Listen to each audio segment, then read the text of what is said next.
how trauma makes you lose yourself, and how to take your life back. Okay, have you ever looked back at something you said or did or thought that didn't feel like you?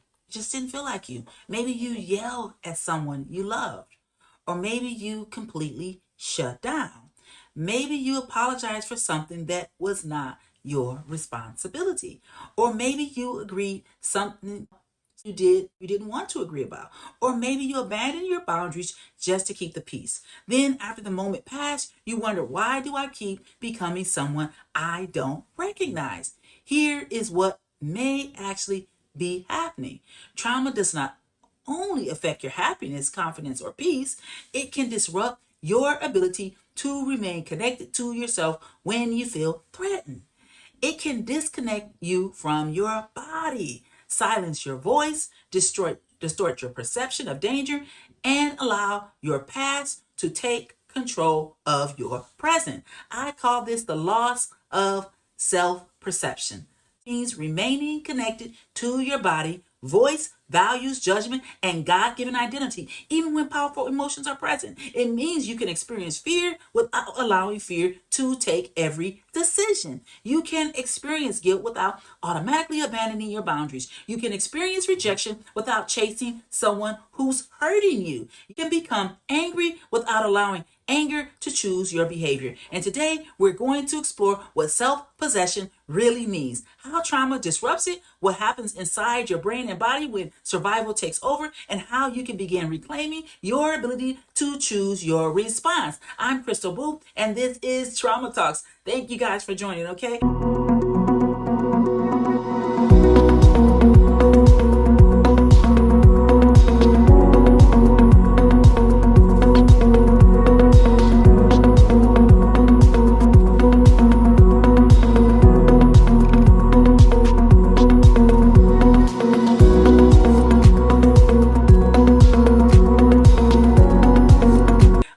So this is where we combine psychology, neuroscience, attachment theory, faith, somatic therapy, and to help you heal from the inside out, okay? So welcome. What does it mean to possess yourself? Let me ask you a difficult but important question. Who is driving your life? Is it your values? Is it your wisdom? Is it your faith? Your adult judgment? Or is it your fear, your shame, your anxiety, your need for approval, your childhood wounds? Many of us believe we are making conscious, independent decisions, but some behaviors we mistake for fixed personality traits may actually be protective patterns learned by the nervous system. You may say, I'm just a people pleaser. I've always been the responsible one. I'm just really independent. I'm the person everyone depends on. I don't need anyone. I hate conflict. But you have to become curious about what may exist beneath those descriptions. Are you helpful because helping reflects your values, or because you are terrified of disappointing people? Are you independent because you enjoy autonomy, or because depending on others never felt safe? Are you calm because you are regulated, or because you learn to disconnect from your emotions? Are you forgiven because you have reached genuine acceptance, or because you are afraid someone will not be held accountable? Are you strong because strength is part of your character, or because no one ever gave you permission to need support?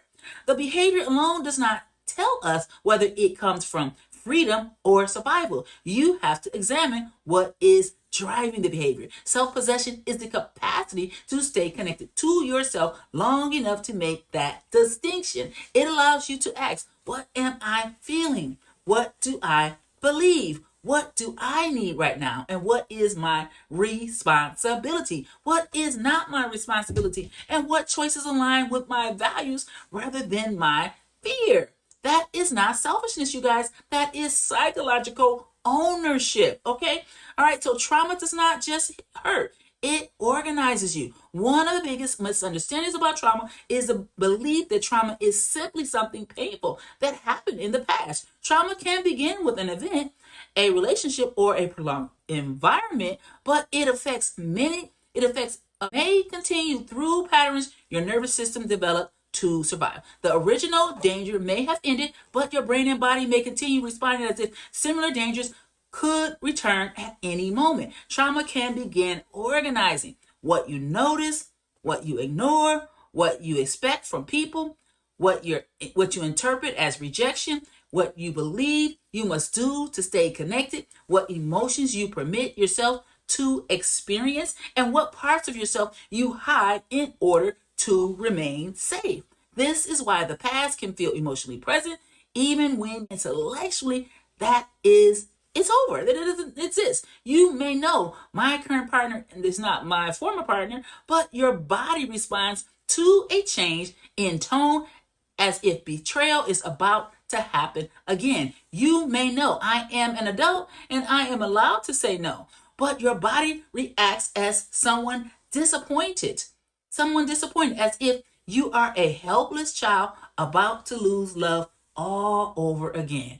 You may know I do not have to explain myself, but you feel compelled to explain because being misunderstood once carried serious emotional consequences. Trauma is not only remembered through stories, it can also be remembered through sensations, emotional reactions, expectations, impulses, automatic protective responses. This is sometimes described as implicit memories. You may not consciously think, I am remembering the past. Instead, your heart begins racing, your stomach tightens, your mind goes blank. You suddenly feel small. You become desperate to fix the situation. You feel an overwhelming need to escape. Your body may recognize a pattern before your conscious mind understands what triggered it. This is why trauma can feel as if it is living through you, not because you are possessed by trauma, not because your true self has disappeared, but because your protective system has learned to respond faster than your reflective mind can evaluate what is happening in the moment. Okay, so what happens inside the brain and the body? Your brain's responsibility is not simply to make you happy. One of the most important responsibilities is helping you survive. Yes, your brain is constantly receiving information from your body, your environment, and your relationships. It's asking you, am I safe? Is something changing? Does this situation resemble a previous danger? Okay, that's what your body is asking. When your nervous system perceives a threat, networks involved in detaching and responding to danger become more active. Stress chemicals prepare the body for action. Your heart rate may increase. Your breathing may become quicker or shallow. Your muscles may tense. Your attention may narrow. You may become more focused on immediate survival and less able to consider nuances, long-term consequences, or another person's perspective. At the time, you may temporarily lose access to some of the reflective capabilities associated with the prefrontal cortex, the brain region involved in planning, impulse regulation, perspective taking, and intentional decision making. The prefrontal cortex does not simply switch off, but under tense stress, communication between reflective and survival systems, yes, it comes disrupted. This is why you might know better, but still struggle to act on what you have not suddenly lost your intelligence. You have temporarily lost access to some of it. This is also why telling a highly activated person to just calm down rarely works. Their nervous system does not need criticism. No, it doesn't. It needs enough safety to return to regulated state. Okay, so let's talk about the fight, flight, freeze, and fawn response. Trauma responses do not look the same in everyone. Some people flight. They become angry, controlling, argumentative, defensive, or aggressive. Some people flee. They leave the room, end relationships quickly, stay excessively busy, avoid difficult conversations, emotionally distance themselves. Some people freeze. Their mind goes blank. They feel numb. They cannot speak. They remain physically present, but emotionally disconnected. Some people fawn. They apologize. They agree. They over-explain. They caretake. They abandon their boundaries or become whatever they believe the other person needs. These responses are not character deflects. They are protective strategies. A strategy that helps survive one environment can become destructive when it automatically governs their environment. Fight can become hostility. Flight can become chronic avoidance. Freeze can become emotional disconnection. Fawn can become self-abandonment. Healing is not about hating these responses. It's about understanding them well enough that when they no longer are making the right decision, you can stop them. The survival response is that part. It is not the whole you. No, it does not have to remain in charge. Okay, it doesn't have to remain in charge. So childhood trauma creates survival roles. Now imagine growing up in a home where emotional safety was inconsistent or non-existent. Maybe love was unpredictable. Maybe conflict exploded without warning, and maybe your parent was physically present but emotionally unavailable. Maybe you had to monitor everyone's mood before deciding how to behave, and maybe you were punished for expressing anger, sadness, fear, or disconnection. Maybe the adults around you could not regulate themselves, so you became responsible for regulating the entire household. You may have become the caretaker, the peacemaker, the invisible child, the responsible one, the perfectionist, the rescuer, and the achiever, the comedian, or the child who never needed anything. These may look like personality traits, but they may have begun as survival roles. The caretaker learned, if I take care of everyone, maybe no one will fall apart. The peacekeeper learned, if I prevent conflict, maybe I'll be safe. The perfectionist learn, if I never make a mistake, maybe I will not be criticized or rejected. The invisible child learn, if no one notices me, no one can hurt me. The rescuer learn, if I become indispensable, people will not leave. The achiever learn, if I perform well enough, I will finally be worthy of love. The strong child learn, if I do not need anything, I cannot be disappointed.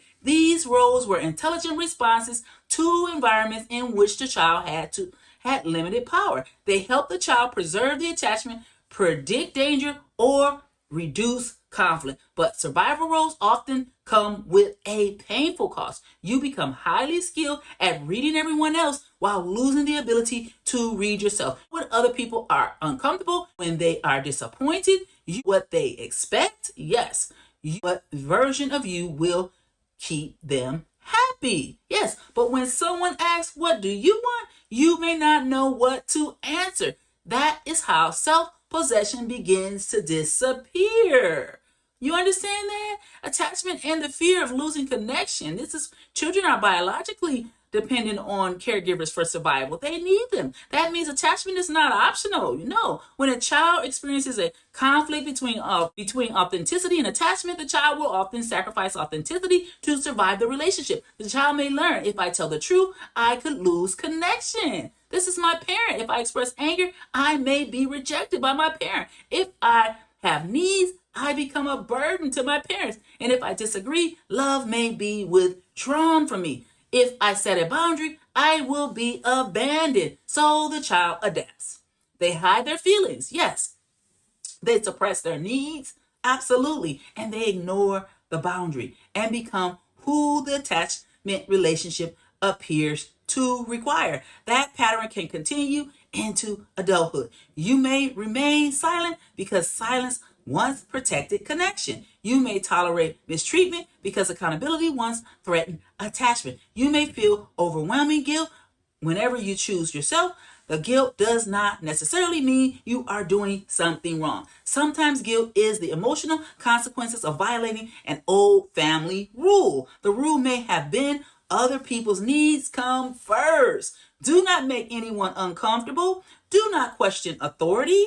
Keep the family together at any cost. Love means enduring everything. And when you begin healing, you may feel guilty, not because your boundary is unhealthy, but because your nervous system associated self-protection with the loss of belonging. Yes, attachment. Self-abandonment is the opposite of self-possession. Yes, many people believe they are being loving, compassionate, loyal, or selfless. But underneath that behavior, they may be disappearing. Self-abandoning happens when you repeatedly disconnect from your feelings, needs, values, limits, and reality in order to maintain approval, attachment, or emotional safety. And it can sound like it's fine, I'm fine when it's not fine. I don't care when you care deeply. I'm sorry when you did nothing wrong. Whatever you want when you have a clear preference. I can handle it. When you are exhausted, maybe I'm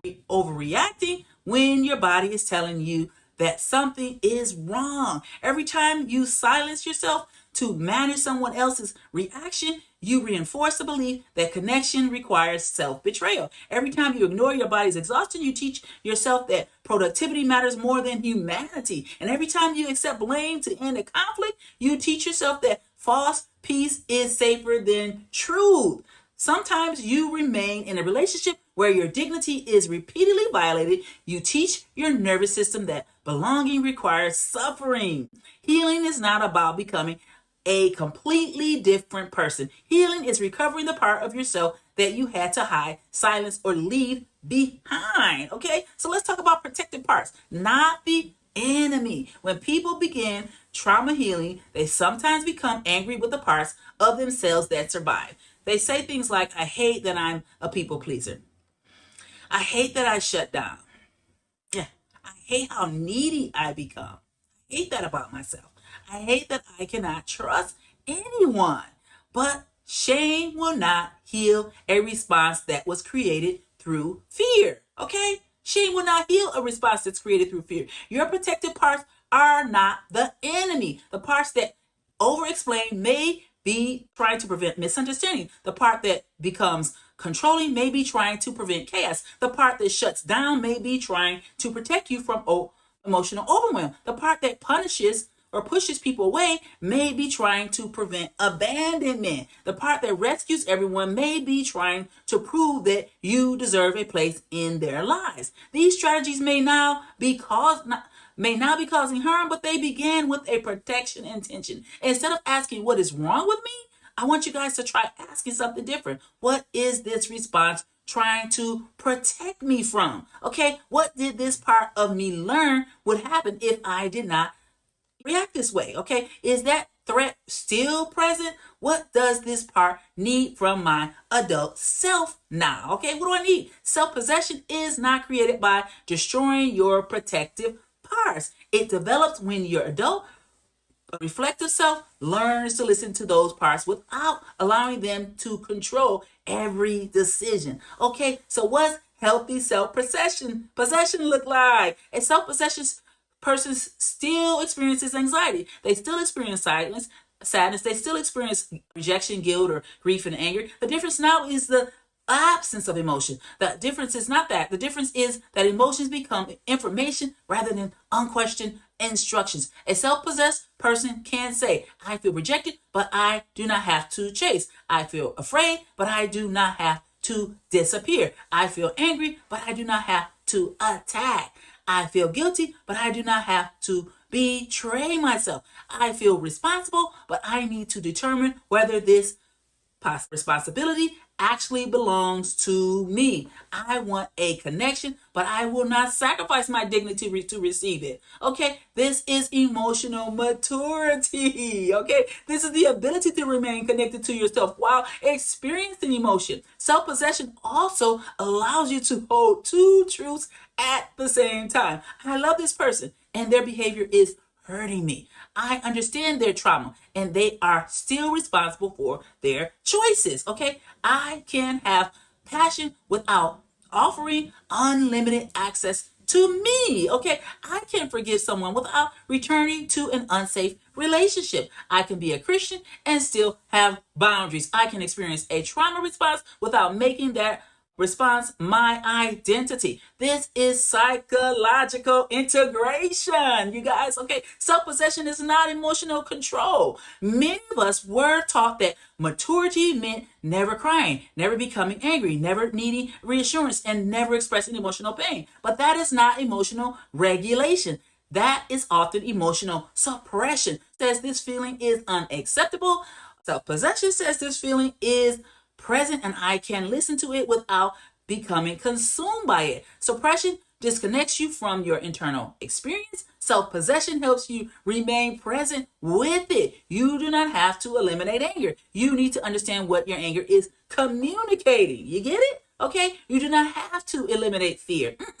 You need to determine whether the fear belongs to the present or is it being amplified by the past. You do not have to eliminate guilt. You need to distinguish healthy guilt from conditioned guilt, okay? And healthy guilt says, guess what? I violated my values and I need to repair the harm. Conditioned guilt says, someone is unhappy with me, so I must have done something wrong.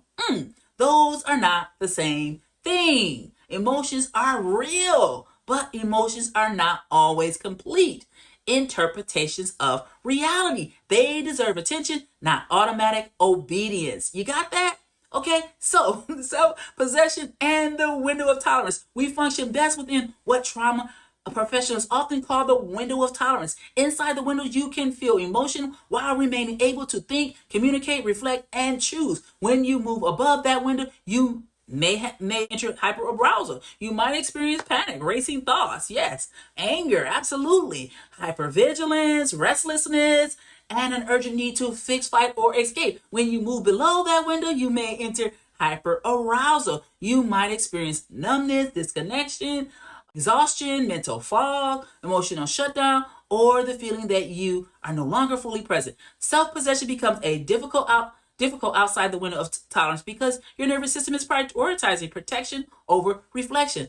That is why healing cannot rely on insight alone. You can understand your trauma intellectually and still become overwhelmed psychologically by it. You also have to help your body experience enough safety to remain present. The goal is not to stay perfectly regulated at all times. That is definitely unrealistic. The goal is to recognize when you are moving outside your window and develop practices that help you return, like self-empathy, okay? All right, so the biblical perspective, you guys, the scripture speaks about fear, power, identity, and self-control long before modern neuroscience gave language to this nervous system. 2 Timothy 1:7 says, for God has not given us a spirit of fear, but of power and of love and of a sound mind.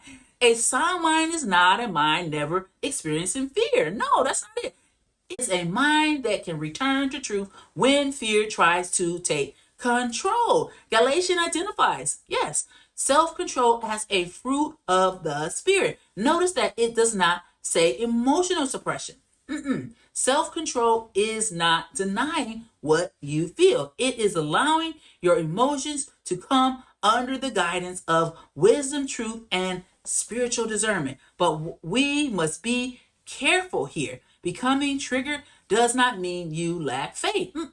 Experiencing dysregulation does not mean you are spiritually weak. No, having a trauma response does not mean you have failed God. No, it means your nervous system has encountered something it interprets as danger. Faith can anchor the healing process, but trauma responses still deserve compassion, understanding, and the appropriate support. God does not ask you to shame the parts of yourself that survive. It invites you to bring those wounded places into truth, safety, relationship, and healing. So wholeness is not pretending the wound never happened. No, wholeness is no longer allowing the wound to define who you are. Okay, so how to reclaim your self-possession? Okay, we got to get into that. When you become activated, do not immediately force yourself to make a decision.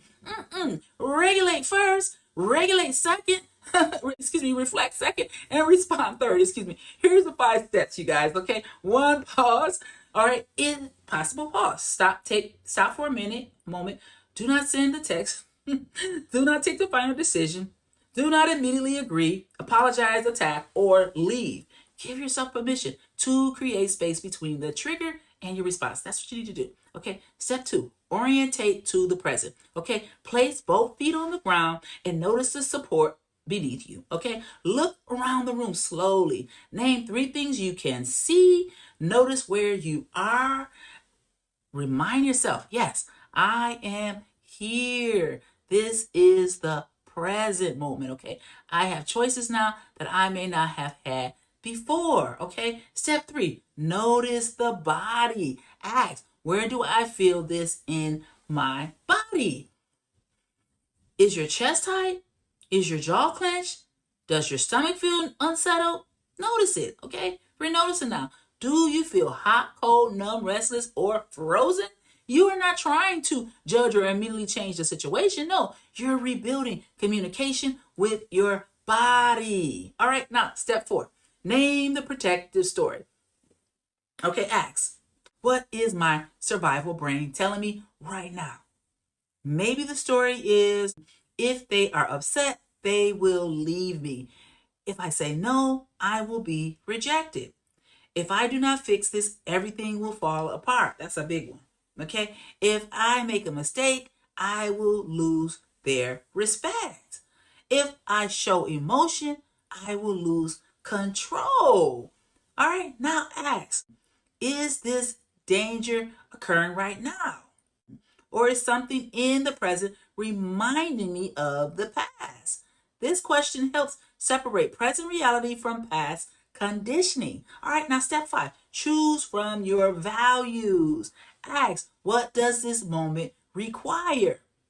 Choose from your values. What is actually my responsibility? What choice would protect both my integrity and my well-being? What does the healthiest adult version of me choose? And what response aligns with my values and my faith? The answer may be, I need more time before I respond. It could be that I need to say no. I need to apologize. I need to leave this conversation and return when I'm regulated. That could be a choice. And I need to ask for clarification rather than assume rejection, because sometimes people are not rejecting you, okay? I need support from a therapist, a pastor, a trusted friend, or a safe community. Maybe that's where you need to go. And this pause does not erase the trauma, no, but it creates space between activation and action, you guys. Space, we need that space. With practice and appropriate support, that space can help you regain access to reflective thinking and make more intentional choices. All right. So what does reclaiming yourself really require?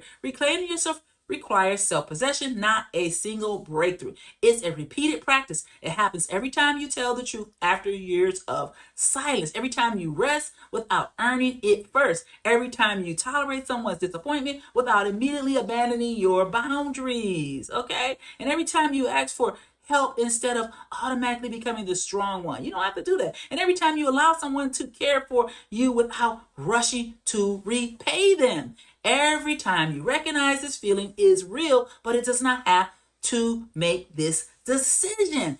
Healing may initially feel uncomfortable because your nervous system often interprets familiarity as safety, but unhealthy patterns can feel safe when they are familiar. A healthy boundary may feel dangerous.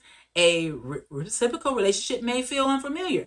Rest may feel irresponsible. Receiving love may feel suspicious. Saying no may feel cruel. That discomfort does not automatically mean you're making the wrong choice. Sometimes it means you're practicing a new technique, okay? So let's close this out, you guys. The goal of healing is not perfection here. It's not becoming fearless. It's not never becoming triggered again. That's not it. The goal is learning that your triggers do not have to become your identity. Your past does not have to necessitate your future. Okay, your wounds do not have to speak louder than your wisdom, and your perfection parts does not have to be destroyed, but they no longer have to drive everything. That is real self-possession, and it's coming home to yourself. It's recovering your voice, and it's reconnecting with your body, okay? Like deeper inner soul healing, you guys, and remembering your values and allowing your God-given identity, not your survival history, to lead your life. The survival version of you deserves compassion. It helped you make it this far, okay? But now the healed and grounded version of you can begin taking the wheel, okay? This is one of the greatest gifts healing can give you guys, okay? All right, so if this message resonated with you guys, all right, consider which survival role you recognize the most. Here, were you the peacekeeper or whatever, or the perfectionist, the caretaker, the rescuer, the invisible child? Which one were you? Or the one who always wanted to be strong? Without sharing anything that feels too private, tell me in the comments, you guys, what you're learning and what you choose instead. In this video, encourage If this video encouraged you, please like, share, subscribe to Trauma Talks, and share it with someone who really needs it. Okay, stop staying in survival mode and come on over here with us at Wings of the Future. Okay, I'm Krystal Boothe, and remember, it's not only what happened to you guys. Okay, it is about who you are, healing, growing, and deciding to become every single day. Okay, all right. Thank you for joining me on Trauma Talks. Bye.